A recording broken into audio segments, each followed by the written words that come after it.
Hey, Shalom. First, I'd like to give all praises, honor, and glory to Yahweh, Bahashim Yahweh Shah, Bahashim Kwakadash, Yahweh, who the world ignorantly calls God, Yahweh Shah, who the world ignorantly calls Jesus. And when they give whatever honors to the apostles of great millstone, who has taught me the truth, and when they give a peace and blessings to the I came across the four corners of the earth who teach this truth and risk their life to do so. It's going to be a quick video. Low when the video is edifying, low when I can get something from this video. There's a couple precepts I'm going to grab here in Deuteronomy 28, and I'm going to add some precepts onto it. I was watching a little bit of Apostle Gabar's video where he was getting into Deuteronomy 28 and 68, and these so-called Christians, right, think that their prophecy has been fulfilled, and it's not. One thing I would say, man, like I was saying to Issachar right the other day, my woman's cousin, I was telling him, I'm like, listen, man, you know, if the Amalekites were God's people, you would think God was, you would think God, what would you think about God? If you do your history on the Amalekites, small hats, right, and in the just pure evil that they've promoted in the earth, right, the things that they do behind closed doors that nobody can know about, right, whether it's sacrifices, whether it's their ceremonies, right, whether it's their practices, right, the things that they do, their meetings, right, their agenda, which is planned all behind closed doors, which you can't see, right? Those who truly have power in this world, you can't see them, right? They give you puppets to see, because really they don't want you to see what the fuck is going on, because they're evil, right? If they showed you everything that was going on, then you would have no choice but to question, like, what the fuck? They would be found out, But if you understood, like I told him, if you understood everything that these motherfuckers was doing and the things that they were saying and their practices and all that, what would you think about God if those was God people? And he was like, oh, shit, you got a point. Yeah. Yeah. You know what I'm saying? Yeah.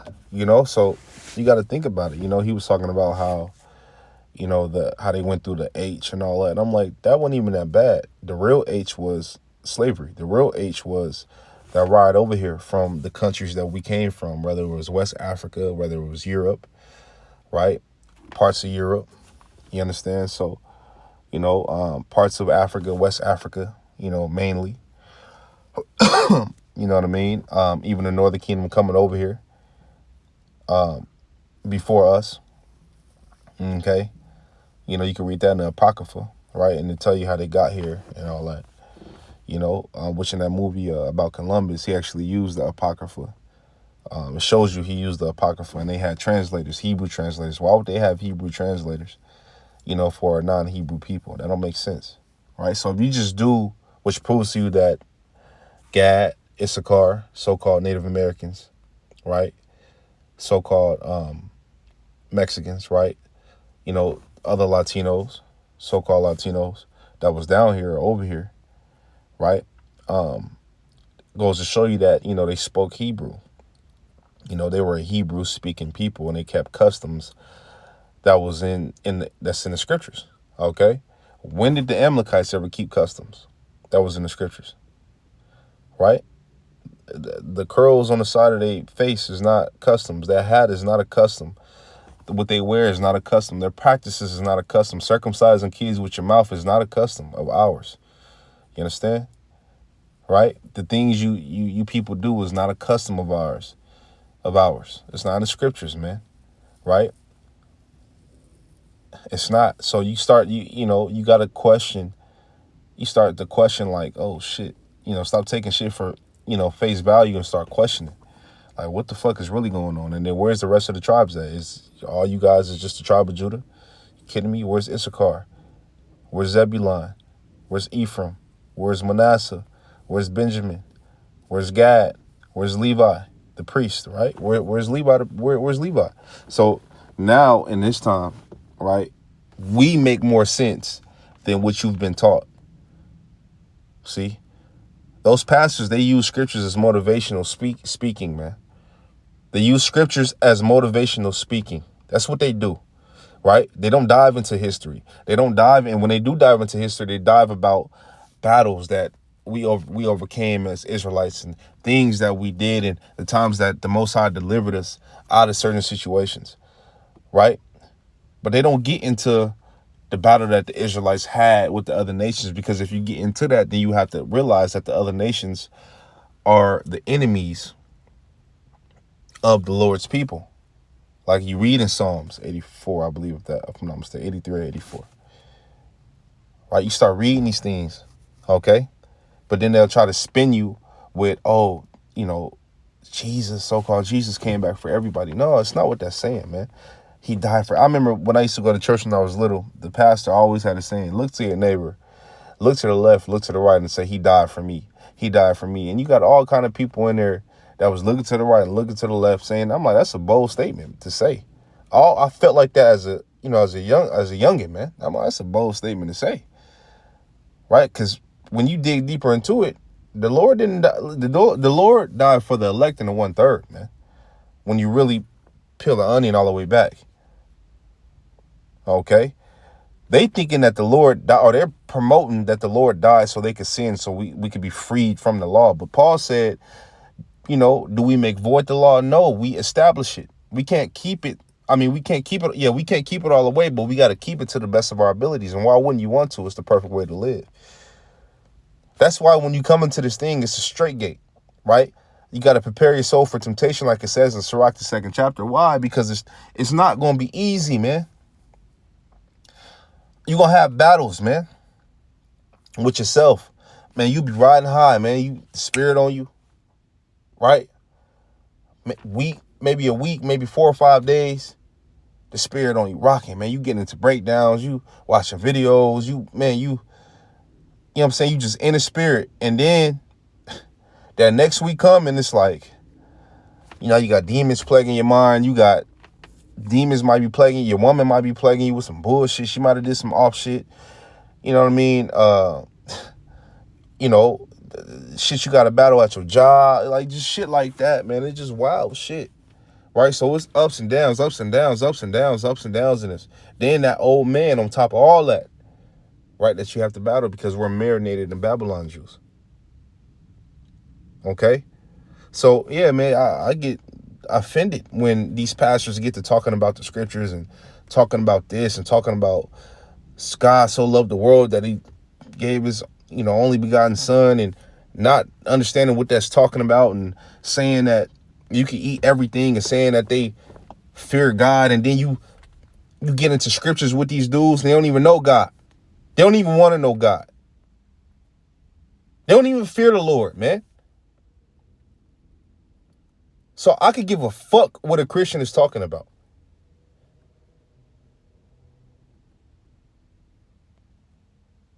And that's real talk, because you don't know what the fuck you talking about. But you are some of the most pompous, haughty, arrogant pieces of shit out there. And then you start diving into the scriptures. I had a pastor look me in my eye, man, and told me, I was giving my mama some scriptures, according to, just, what her role is. We understand scripture said, honor your father and your mother, right? Well, all the things they did for us, we can't even repay them back for that, right? But I wasn't disrespecting my mom. But he felt like by me giving her the order of what it was in that current situation, he felt like I was being disrespectful.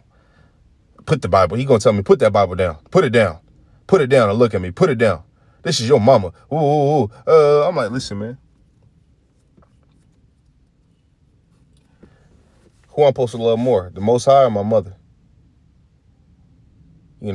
But see, when you tap into, when you tap into that with these pastors, right? You tap into that with these pastors, you start to really understand and see these motherfuckers don't believe, man. Okay? Let me see. Not worthy of me.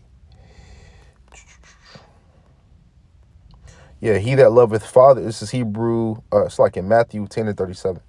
It says, he that loveth father or mother more than me is not worthy of me. This is Yahweh Shai saying that. And he that loveth son or daughter more than me is not worthy of me. But these so-called Bible thumpers, right? These Christians and these people that say they believe in God, well, that's not what he meant. Oh, well, gotta understand. Listen, man, the Lord said what he said, man. Okay? This is Deuteronomy 28 and 36. It says, the Lord, I'm going to go to 37. It says, and thou shalt become just get to the point. And thou shalt become an astonishment, a proverb, and a byword among all nations, whether the Lord Yahweh shall lead thee. Okay? Now, the Lord, one of the curses that will be spread through the four corners of the earth. Okay? One of the curses is that will be spread through the four corners of the earth and will be in subjection underneath these heathens because we went off. Okay, as you read in 41, it says, thou shalt beget sons and daughters, but thou shalt not enjoy them, for they shall go into captivity. When did this happen to Amalek? This never happened to Amalek. Okay, the stranger that is within thee shall get above thee very high, and thou shalt come down very low. Okay, I'm going down to 48. It says, therefore shalt thou serve thy enemies, which the Lord Yahweh shall send against thee in hunger and in thirst and in nakedness. Listen, you Amalekites don't go nowhere for hunger, thirstiness, naked. You go to yourself because you own everything. Okay, it says, and in one of all things, and he shall put a yoke of iron upon thy neck until he have destroyed thee. When did that happen to you guys? I don't even think it happened during the H. Okay. Okay, when did it happen to you guys? Just Google yoke of iron and see what pop up. Okay, now let's go to Deuteronomy 28. Because you got to get into these type of scriptures, man. With these fucking these simple-minded people, man. This is let me go back. Deuteronomy 28 and 37. I'll read it in the NIV. It says, you would become a thing of horror, a byword, and an object of ridicule among all peoples where the Lord Yahweh will drive you. You will so much in okay, you guys had issues with teaming. Okay, understood. Right? But what about the rest of the heathen tribe? What about the other Edomites who gave you guys funding to put you in that land? Right? What about that? What about that? Okay? It says, you will become a thing of horror, a byword, and an object, ridicule among all the peoples where the Lord Yahweh will drive you. All the peoples. All the peoples, man. Okay? You guys got funding to get in that land where the Palestinians at. You guys got weapons to get in that land where the Palestinians at. You guys got money to get there. You guys got promotions and shit like the UN backed y'all. When did the UN back the true biblical Israelites? Never. Get the fuck out of here with the bullshit, man. Okay?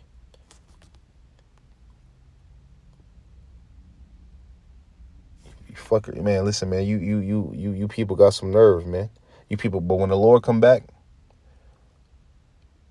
Lord will not be on his good side. When the Lord come back, you people gonna see, man. When Yahweh Shai come back, you people gonna see, man. Okay? This is Deuteronomy 28, 37. I'm gonna get that word for byword really quick. Okay? And it's not gonna be a long video. It's gonna be a short to the point one, man. This is that word for byword is called let me see what it say. Strong's H8148. Sheninah. Sheninah. Sheninah. Okay. It says sharp word, sharp cutting word, tant gibe. Okay.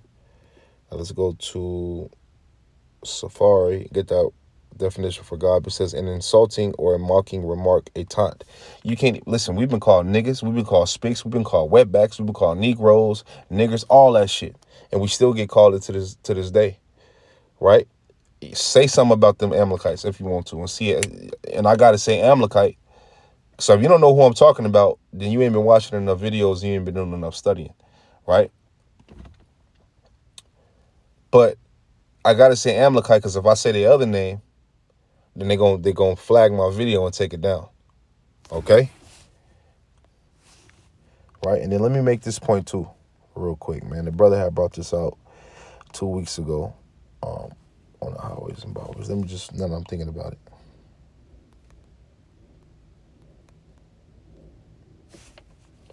I spell it wrong. Right here.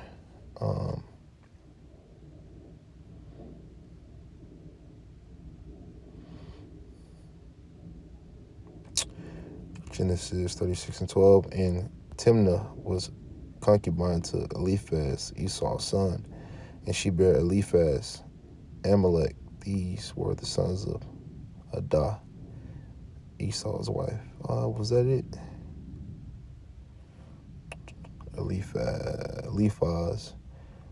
Genesis 36:12. Let me just make my point real quick. Genesis 36:12. Let's get Eliphaz's name. Right here, yep. Let me see, Eliphaz. Strong's H464. Eliphaz.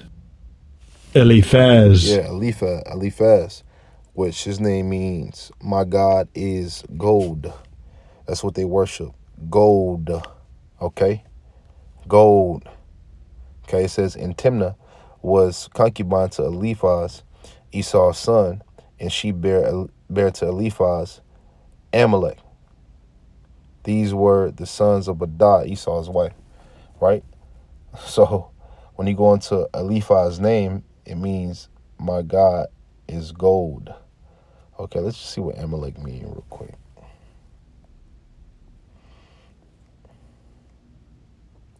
Dweller in valley, son of Eliphaz. Yes, Amalek daddy. Name was my God is gold, huh? It says by his concubine Timnah, grandson of Esau, and progenitor of a tribe of people in southern Canaan, descendants of Amalek. Yeah, which are the people over there in that land that's claiming to be the Lord's people. Okay, so I just wanted to make that point real quick, because when you see that, it goes to show you that what they about and what they worship and what they do. Okay, and why they do what they do. They don't. That's why I'm saying you can't do business with these motherfuckers, because they're not gonna do square business. It's not gonna be fair business, right? Square business is what I call it, what we call it. They're gonna try to way to jip your motherfucking ass. You know what I mean? Because that's what they are. But let me go ahead and that was just a side note for brothers. But let me go here in Baruch real quick and grab this. This is I'll grab this in the other video too, but I'll grab it again. It's good. This is Baruch 2 right here. And 32 it says, and they shall praise me in the land of their captivity. Nope. 30 it says, for I knew that they will not hear me, because it is a stiff-necked people, but in the land of their captivities they shall remember themselves. Yeah. So in the land of their captivities, wherever we're scattered, right? Whether it's America, whether it's in Europe, whether it's in Africa, wherever we at, dwelling among these heathen, right? It says, in the land of their captivities, they shall remember themselves.